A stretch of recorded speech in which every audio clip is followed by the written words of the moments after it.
Demolition મામલે standing committee chairman પણ અજાણ. સ્ટેન્ડિંગ કમિટી ચેરમેન પાસે પણ નથી જવાબ. તપાસની વાર્તા સાથે રાજન પટેલનો ગોળ જવાબ. તપાસ કમિટીના અહેવાલ બાદ કાર્યવાહી કરાશે. સુરત ભૂતિયા ડિમોલિશનને લઈને હવે સ્ટેન્ડિંગ કમિટી ચેરમેન પાસે જ્યારે ન્યૂઝ 18 ગુજરાતી પહોંચ્યું, તેઓ પાસેથી જવાબ મેળવવાનો પ્રયાસ કર્યો તો તપાસની વાર્તા અહીંયા પણ ચાલુ રહી. જેમ ભૂતિયા ડિમોલિશન થયું તેમ તપાસ નામની વાર્તા કમિશનર બાદ સ્ટેન્ડિંગ કમિટી ચેરમેન પણ કરતા જોવા મળ્યા.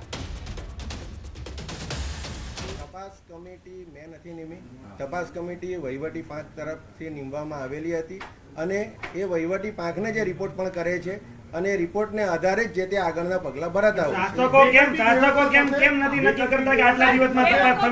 ત્યારે હું એ કહું છું, તપાસ કમિટીના રિપોર્ટના આધારે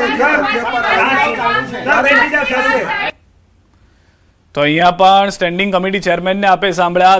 તપાસની વાતો, મીડિયાના સવાલના જવાબ ન આપી શકતા ખુરશી પરથી ઊભા થઈ ગયા કે જે ખુરશી પર તેઓને બેસીને જવાબદારીપૂર્વક નિર્વહન કરવાનું છે તેમાં હવે ખામી થતી હોય તેવું સુરતની જનતા તરફથી આક્ષેપ થઈ રહ્યો છે.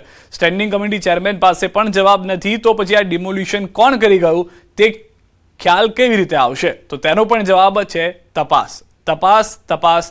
ખાલી આ 3 શબ્દ ઉપર આખું સુરત જાણે જીવતું હોય તેવું લાગી રહ્યું છે. જેમ ગઈકાલે કમિશનર તરફથી કહેવામાં આવ્યું હતું કે તપાસ કરવામાં આવશે, તપાસ બાદ ખ્યાલ આવશે. એસએમસીએ તોડફોડ નથી કરી, ડિમોલિશન એસએમસીએ નથી કર્યું. સ્ટેન્ડિંગ કમિટી ચેરમેનનું કહેવું છે કે તપાસ કરવામાં આવશે. સ્ટેન્ડિંગ કમિટી ચેરમેન પણ ખુદ અજાણ છે સમગ્ર ડિમોલિશનની ઘટનાથી. આ રીતનો વ્યવહાર જે છે, આ રીતની જે વ્યવસ્થા છે, આ રીતનું આખું આયોજન જે છે સુરતમાં ચાલતું હોય જે સવાલ ઊભા કરી રહ્યું છે. ખુદ એ વિસ્તારના ધારાસભ્ય કહી રહ્યા છે કે તેઓને પણ એવો જવાબ આપવામાં આવી રહ્યો છે કે એસએમસી તરફથી તોડફોડ કરવામાં નથી આવી.